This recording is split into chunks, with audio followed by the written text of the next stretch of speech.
Subscribe now and press the bell icon. Never miss an update.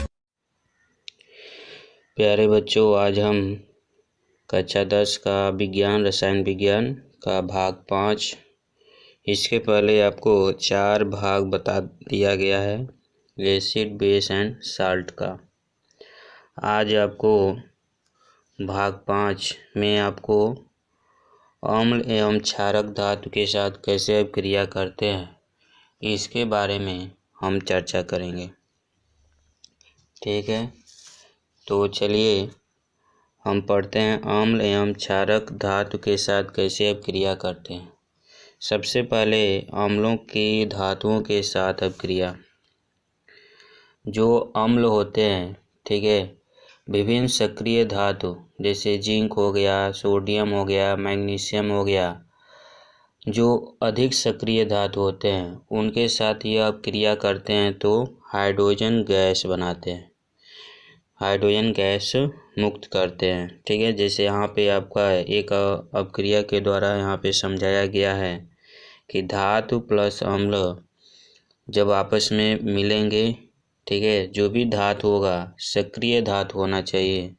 और अम्ल में जैसे हाइड्रोक्लोरिक अम्ल हो सकता है, सल्फ्यूरिक अम्ल हो सकता है, नाइट्रिक अम्ल हो सकता है, ठीक है ना। तो अम्ल में हम किसी से भी अभिक्रिया धातु का कराते हैं, यानी धातु जो भी हो सक्रिय हो तो उनसे अभिक्रिया करके वह लवण बनाता है और हाइड्रोजन गैस मुक्त करता है। ठीक है ना। तो यहाँ से आप देख सकते हैं इसका एक सिंपली एक शब्द रासायनिक समीकरण के द्वारा आपको समझाया गया है। धातु प्लस अम्ल गिव्स लवण प्लस हाइड्रोजन गैस। ठीक है, नीचे यहाँ पे कुछ एग्जाम्पल्स लिखे गए हैं। जैसे आयरन है, हाइड्रोक्लोरिक अम्ल के साथ अभिक्रिया कर रहा है तो फेरस क्लोराइड बना रहा है और हाइड्रोजन गैस यहाँ से मुक्त कर रहा है। ठीक है ना। इसी प्रकार ये जो आयरन होता है भी सक्रिय धातु में आता है। जब आपको विद्युत रसायन श्रेणी में, ठीक है ना, कुछ सक्रिय धातु हैं, जब आपको पढ़ाया जाएगा धातु चैप्टर जब पढ़ाया जाएगा तो उसमें आपको कुछ सक्रिय धातुओं के बारे में चर्चा किया जाएगा। उसमें सबसे अधिक सक्रिय कौन है, उससे कम कौन है, उससे कम कौन है। ठीक है, तो यहाँ पे आपको सिर्फ ये इसके रासायनिक अभिक्रियाओं के बारे में हम पढ़ रहे हैं। तो यहाँ पे ये जाने कि जो भी अम्ल है, ठीक है ना, वह सक्रिय धातु जो ये आपका अभिक्रिया बताया जा रहा है वहाँ भी आपको ये चीज़ें बताए जाएंगी। ठीक है ना। तो इसलिए यहाँ पे आपको क्लियर ध्यान देना है कि जो आपके आयरन है भी सक्रिय होता है, हाइड्रोक्लोरिक अम्ल के साथ क्रिया करेगा तो फेरस क्लोराइड बनाएगा और हाइड्रोजन गैस मुक्त करेगा। उसके बाद से सोडियम है, सोडियम भी आपका सक्रिय धातु में आता है और यहाँ पे आप देख सकते हैं सोडियम हाइड्रोक्लोरिक अम्ल के साथ अभिक्रिया कर रहा है तो सोडियम क्लोराइड बना रहा है और हाइड्रोजन गैस मुक्त कर रहा है। जिंक है, सल्फ्यूरिक अम्ल के साथ क्रिया कर रहा है तो जिंक सल्फेट बना रहा है और हाइड्रोजन गैस मुक्त कर रहा है। जिंक हाइड्रोक्लोरिक अम्ल के साथ क्रिया कर रहा है तो यहाँ पे आपका जिंक क्लोराइड बना रहा है और हाइड्रोजन गैस मुक्त कर रहा है। जिंक है नाइट्रिक अम्ल के साथ क्रिया कर रहा है तो यहाँ पे आपका जिंक नाइट्रेट बना रहा है आपका यह ZnNO3 का और 2+H2। तो इस तरीके से आप देख सकते हैं कि अम्लों के धातुओं के साथ अभिक्रिया कुछ आपका बताया गया। जो भी अम्ल होते हैं सक्रिय धातु के साथ अभिक्रिया करके हाइड्रोजन गैस मुक्त करते हैं, लवण और हाइड्रोजन गैस बनाते हैं। ठीक है ना। अब इसका एक एक्सपेरिमेंट भी जैसे होता है कि कैसे कर सकते हैं। इसके लिए जैसे आपके पास एक परखनली होना चाहिए, ठीक है ना, परखनली इस तरीके से परखनली हो और इसमें आप जिंक का कुछ पीस डालिए, जिंक का दानेदार टुकड़ा डाल दीजिए। ठीक है, और इसमें आप सल्फ्यूरिक अम्ल डाल दीजिए, सल्फ्यूरिक अम्ल H2SO4, और इसको कार्क के द्वारा बंद कर दीजिए और इसको एक निकास नली के द्वारा जोड़ना है।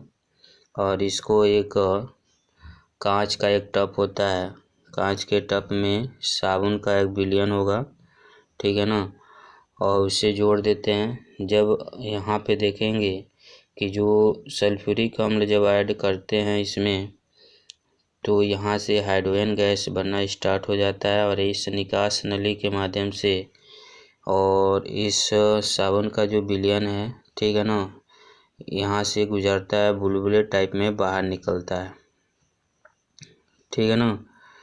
तो हाइड्रोजन से भरे साबुन का बुलबुले टाइप में बाहर निकलेगा और जब मोमबत्ती आप जला के ले जाएंगे इसके पास, तो फट फट की ध्वनि के साथ आवाज़ करता है। तो इससे क्लियर हो जाता है कि यहाँ से हाइड्रोजन गैस बाहर निकल रहा है, ठीक है ना। तो ये सिंपली आपका एक एक्सपेरिमेंट है, आप इसको लैब में प्रयोग कर सकते हैं, ठीक है।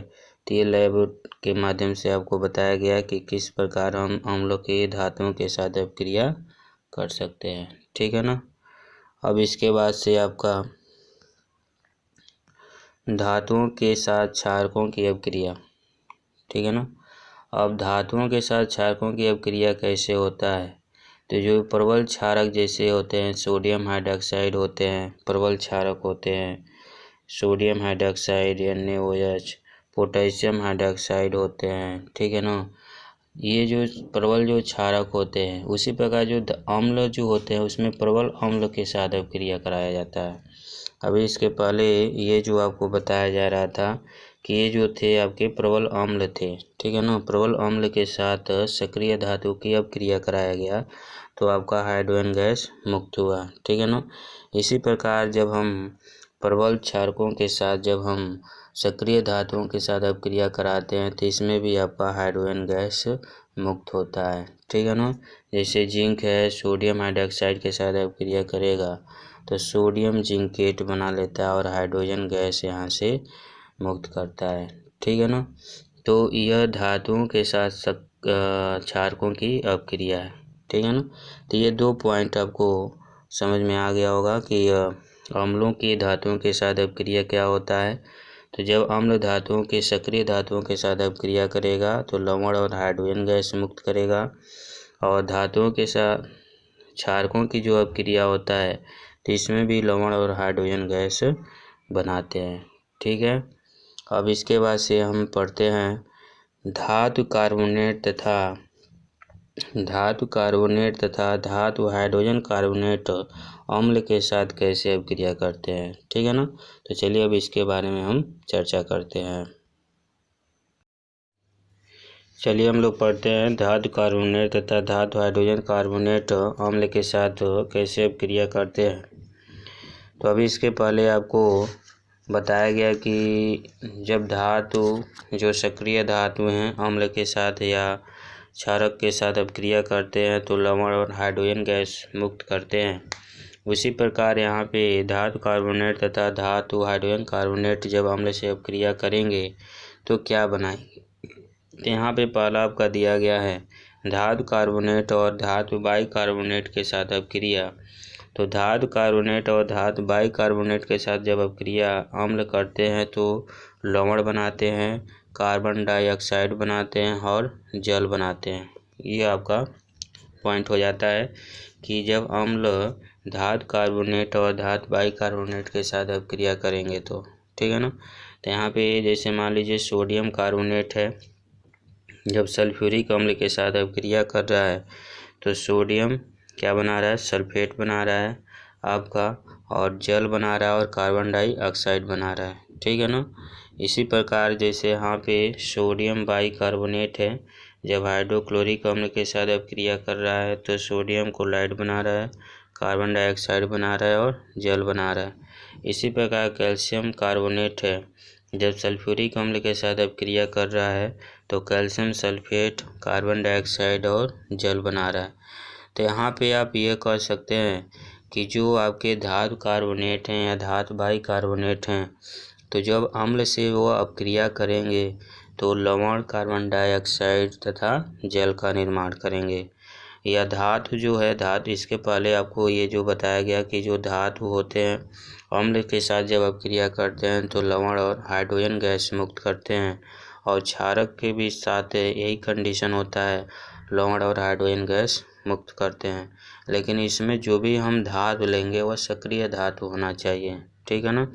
अब यहाँ पे धातु कार्बोनेट में भी आपका देखेंगे कि धातु कार्बोनेट में और धातु बाइकार्बोनेट में जब अम्ल अपक्रिया करेंगे, ठीक है ना, जब अम्ल अपक्रिया या अम्ल से अपक्रिया करेंगे तो यह आपके उत्पाद के रूप में लवण, कार्बन डाइऑक्साइड तथा जल बनाते हैं। कभी कभी प्रश्न आपका इस तरह से पूछा जाता है कि धातु कार्बोनेट या धातु बाइकार्बोनेट अम्ल से अपक्रिया करते हैं तो क्या बनाते हैं, तो क्या बनाते हैं आपका लवण, कार्बन डाइऑक्साइड और जल बनाते हैं। तो आपको समझ में आ गया। अब इसके बाद से हम पढ़ते हैं अम्लों के साथ धात्विक ऑक्साइडों की अपक्रियाएं, ठीक है ना। अम्लों के साथ धात्विक ऑक्साइडों की अपक्रियाएं। अब इसमें जैसे आपका होगा कि अम्ल जैसे होते हैं कुछ धात्विक ऑक्साइड, जैसे आपका कैल्शियम ऑक्साइड हो गया, मैग्नीशियम ऑक्साइड हो गया, उसके बाद से क्यूप्रिक ऑक्साइड हो गया, ठीक है। यह इससे अपक्रिया करते हैं, ठीक है ना, तो क्या बनाते हैं लवण और जल बनाते हैं, ठीक है ना। और अभी देखिए इसके पहले आपको बताया गया था, पहला जो पॉइंट है अम्ल धातुओं के साथ अपक्रिया।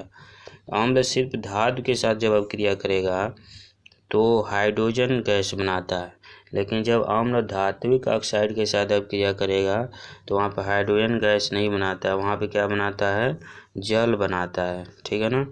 यहाँ पे देखिए जल बनाता है। जैसे यहाँ पे लिखा गया आपका क्यूप्रिक ऑक्साइड है, यहाँ पे लिखा गया है या इसको पढ़ेंगे कॉपर टू ऑक्साइड पढ़ते हैं इसको।